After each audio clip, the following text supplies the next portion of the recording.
Two questions struck me after I came. One of them was, how come that only a Rahul Gandhi or a Milind Deora or almost every young politician in the country is the son of somebody, and only one is a daughter of somebody, if I'm not mistaken? Because politics is the preserve of the sons and not the daughters, sadly. It's a very legitimate question. It's not a personal question.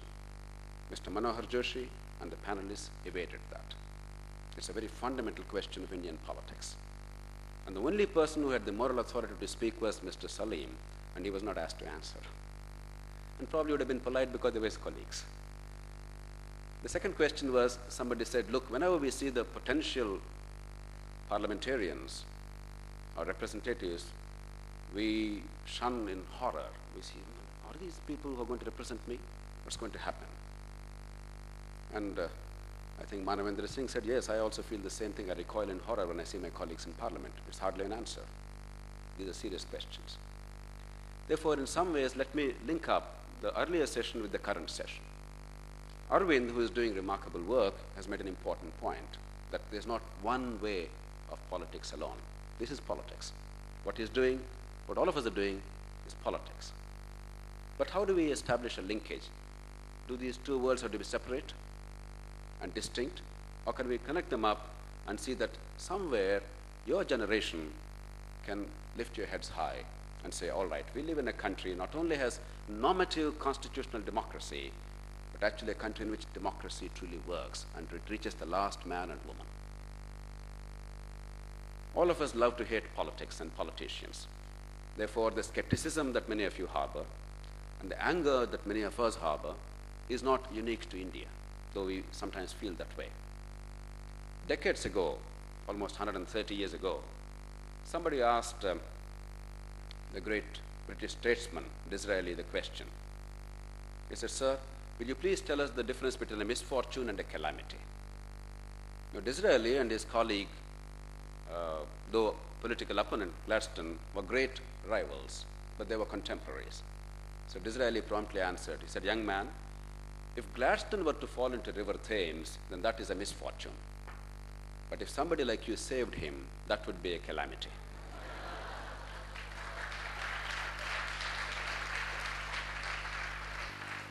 So this revulsion of politics is integral to democratic politics. It's a very healthy thing.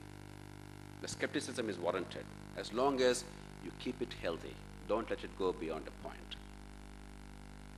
Across the Atlantic, there was a great chaplain of the United States Senate called Reverend Haley, highly respected. His job was to pray in the US Senate every morning as the House rises. And somebody asked him, he said, Reverend, when you pray every morning in the Senate, do you pray for the senators? He said, oh no. I look at the senators' faces and I pray for the country, he said. But as I said, you must not allow this skepticism to completely overrule our judgment, because there is no substitute to politics. If we really care for freedom, liberty, if we care for democracy, there cannot be a democracy or liberal institutions without politics. The only true antidote to the perversions of politics is better politics and more politics, not negation of politics. And this is a very hard lesson for you youngsters to imbibe, because politics is a dirty word. It's filthy. It's bad. All of us understand that. That's the reason why, as Manohar Joshi said, 99% of parents and probably 99% of the students say, I don't want to enter politics. No question. But what kind of politics? Is this the definition of politics? True politics is about promotion of human happiness.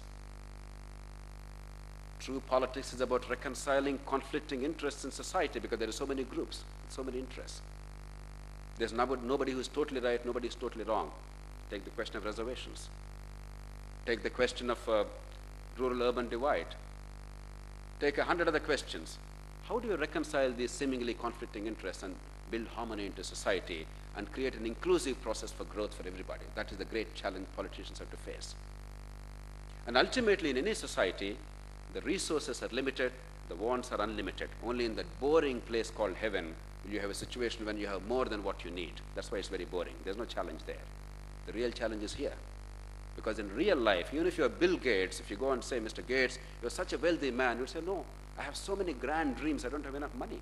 And unless Warren Buffett gave me $37 billion or $31 billion, I wouldn't be able to do even this much, and this is not enough, I require another $100 billion. That is life. No matter where you reach, you think today, if only I had 1 crore rupees, things would be wonderful. Believe me, life doesn't work like that. You have 100 crores, you'll think, oh, I require another 0. Because your dreams always outstrip your capacity to fulfill them. Politicians have this very difficult task of somehow reconciling between these two things. Prioritizing and deciding what is the best outcome possible with the limited resources available. And without that challenge being faced, that complex challenge being faced by these people, whoever they are, doesn't matter, society would completely be subverted. And therefore the issue is, how do you make the political process better?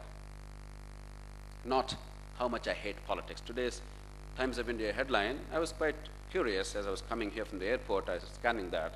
It says, no, stand up and say something. Say what? Things are rotten? Things should improve? Then what? Unless you know what is the improvement required and how you and I can play a role, a meaningful and significant role, and unless these are very specific and verifiable goals, not some general grand intentions of, no, everybody wants a wonderful country. That doesn't take us anywhere. What are the instruments required to make this country wonderful? And that's what Arvind is talking about. Right to information is one such instrument. Not enough. Necessary, but not sufficient. Much more is required to be done.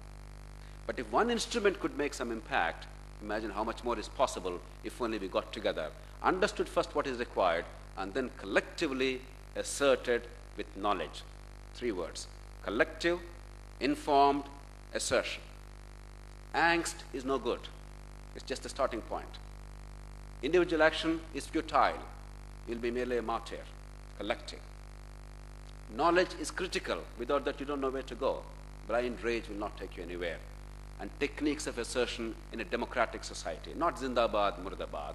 Not burning buses and throwing flames like sometimes Mumbaikars are prone to doing. But democratic assertion, intelligent assertion. How do I corner this fellow or these fellows? How do I make the system respond? That's what citizenship is about. That's what citizens' politics are about, as opposed to merely party politics. We actually have to bring a fusion between the two. And see the results that have come about in the past few years because of assertion of citizens in this country. Many people like Arvind and across the country, many, many others, they've done wonderful things. And therefore, we have now an improvement in the voter registration process. You must have remembered in the last election how celebrities in Mumbai showed their voter identity cards and said, look, I had the identity card, but I didn't have the vote there. But by the time of assembly election, things have slightly improved. Not spectacularly, but significantly. There were 40% errors in India in the electoral rolls in urban areas, but now they are roughly 15% in most parts of the country.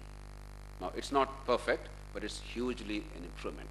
We could actually make it near 0 by simply making the post office the nodal agency for voter registration on a permanent basis, so that you can go, you can access it, anytime you can see. You don't worry after the election, you actually worry before the election and get it rectified on the spot.